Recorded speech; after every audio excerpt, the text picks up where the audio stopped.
ভিডিওটি দেখার পরে যদি জিভে জল চলে আসে তাহলে কিন্তু আমি দায়ী না। তো সবাই শুরু থেকে শেষ পর্যন্ত ভিডিওটি দেখতে থাকুন। আসসালামু আলাইকুম, welcome back my another video. আশা করি সবাই অনেক ভালো আছেন। আল্লাহর রহমতে আমি অনেক ভালো আছি। নতুন আরেকটি ভিডিওতে সবাইকে ওয়েলকাম। তো সকাল সকাল একটু হাঁটাহাঁটি করতেছি, হাঁটাহাঁটি করার পরে তারপরে তোমাদেরকে দেখাইতেছি।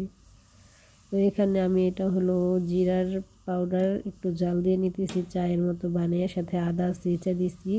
তো এটা খাইতে পারলে ভালো, যারা পছন্দ করেন। এটা একটু ঝাঁজ, যখন খাইবেন তখন কিন্তু গলাটা একটু জ্বলে এটাই। তো আমি এখানে এটারে কীভাবে খাইতেছি তোমাদের সাথে একটু শেয়ার করতেছি, আশা করি ভালোই লাগবে। তো এটাকে এখন আমি বলক আসা পর্যন্ত ওয়েট করতেছি। ভালো করে বলক আসতে হবে যাতে জিরাটা ভালো করে পানির সাথে একটু হয়, বলক আসে। তো এখন আমি একটা ছাঁকনি দিয়ে সেঁকে নিতেছি, আর নিচে অবশ্যই লেবুর রস দিয়েছি আমি, গ্লাসে আগে থেকেই ছিল। তো লেবুর রস দিতে হবে একটুখানি। তো লেবুর রস, তারপরে আদার রস, তারপরে এখানে আবার জিরার ফাঁকির যে পানিটা, এটা খাইতে পারলে ওজন অনেকটাই কমে যাবে আপনাদের। তো এই যে লেবুর রস দিয়ে এখানে হানি দিব। তো ওটা খাওয়ার পরে টুকটাক যা কাজ ছিল শেষ করার পরে এখানে আমি পরোটা বের করে নিয়েছি। কেন জানি একটু খিদাটা বেশি লেগে গেছে আজকে, এমনিতে সকালে খাই না। তো একটা রেডিমেড পরোটা এখন আমি ভেজে নিব এখানে। তো এখানে পরোটাটা ভাজার পরে আবার আমি এই যে কালকে শুক্রবারে খাসির গোশ রান্না করছিলাম, সেই তরকারির ঝোল ছিল, সাথে কিছু গোশও আছে, আর একটা ডিম পোস্ট করে নিয়েছি। এখন আমি সেই পরোটাটা দিয়ে খাবার এখানে গ্রিন টি বানাইছি। আবার আরেকটা গ্রিন টিটা ভালোই লাগে আমার কাছে, আমি চিনিজ খাই না, কিছু খাই না, শুধু এমনি পানি। তো এখন নাস্তাটা করে নেই।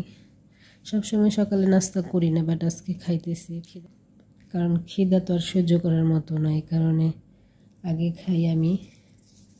আমার ননদ খাবে কিনা জানি না, ওরটা উজে রাইখে দিছি পরোটা, যদি খাই আইসা ভাইজা খাইতে পারবো। আর বাহি তরকারি ঝোলমোল দিয়া কিন্তু পরোটা রুটি ভালোই লাগে খেতে। কার কার পছন্দ অবশ্যই জানাবেন।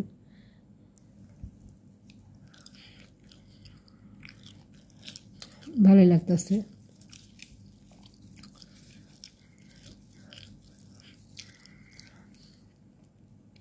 সব কাম কাজ শেষ করে এখন নাস্তা খাইতে বললাম সকালের। এখনও রান্না বান্না বাকি, জানি না আজকে কী রান্না করব। আজকে বেশি কিছু রান্না করব না, কারণ ফ্রিজে খাবার আছে টুকটাক অনেক কিছুই, শুধু আলু ভর্তা আর ডালটা রান্না করতে পারি, রান্নাও।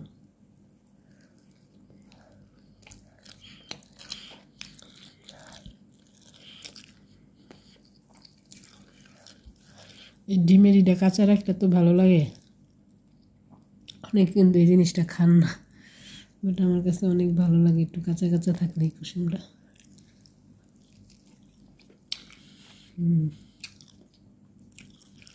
ইয়াম্মি, আলহামদুলিল্লাহ সব কিছুতেই।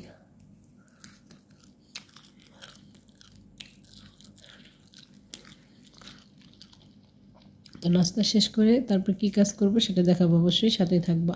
তো নাস্তাটা শেষ করলাম, শেষ করার পরে এখানে আবার আমি টুনা ফিশ ভিজাইছি।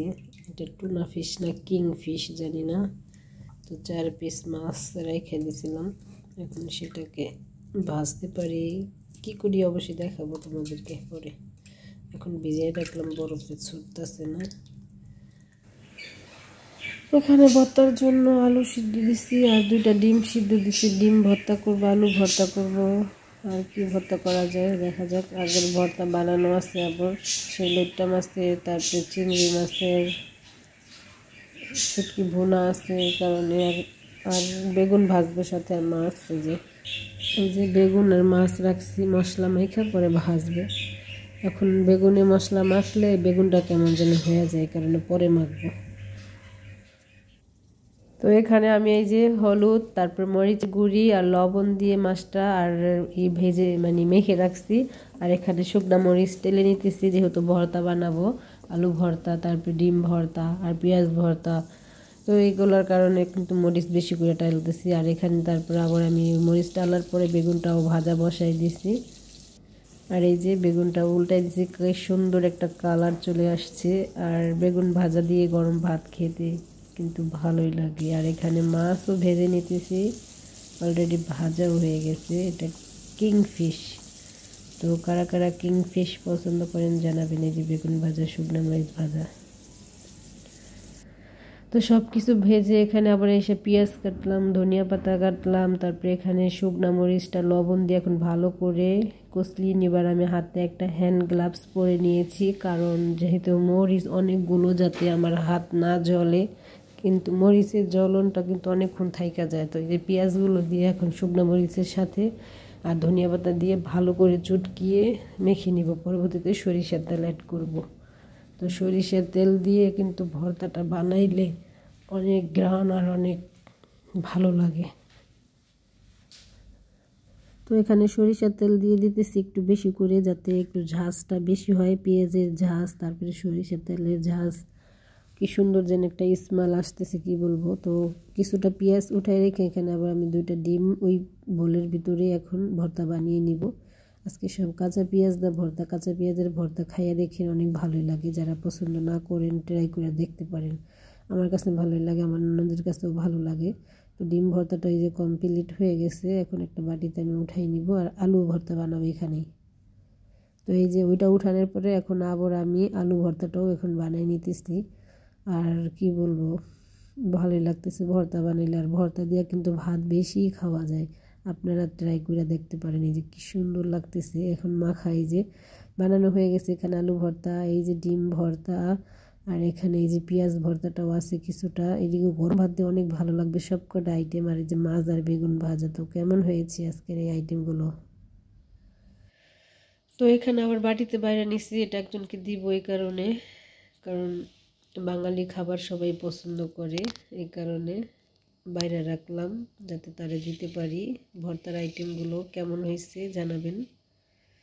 এখানে টমেটোর চাশনি বলেন যেটাই ভর্তা, এই যে সেই ইচা শুটকি ভর্তা ছিল, পেঁয়াজ ভর্তা, মাছ ভাজা, বেগুন ভাজা, আলু ভর্তা, ডিম ভর্তা, সব ভর্তার আইটেম আজকে। দেখে ভালো লাগতেছে এটাই, ঠিক না? দেখেন এখানে আবার এক ভাইয়া কাঁঠাল আনছে বাংলাদেশের থেকে, সেটা আবার আমার দিয়েছিল কয়েক পিস। তো আমি সেটাই খাচ্ছিলাম আর তোমাদেরকে একটু দেখাইতেছি। তো আসলে বাংলাদেশের জিনিসই ভালো লাগে, এই কাঁঠালগুলো আমার কাছে বেশিরভাগই ভালো লাগে। তো আমার আজকের ভিডিওটি তোমাদের কাছে কেমন লাগছে অবশ্যই সবাই কমেন্ট করে জানাবা। আজ এই পর্যন্তই, আল্লাহ হাফেজ, আসসালামু আলাইকুম সবাইকে।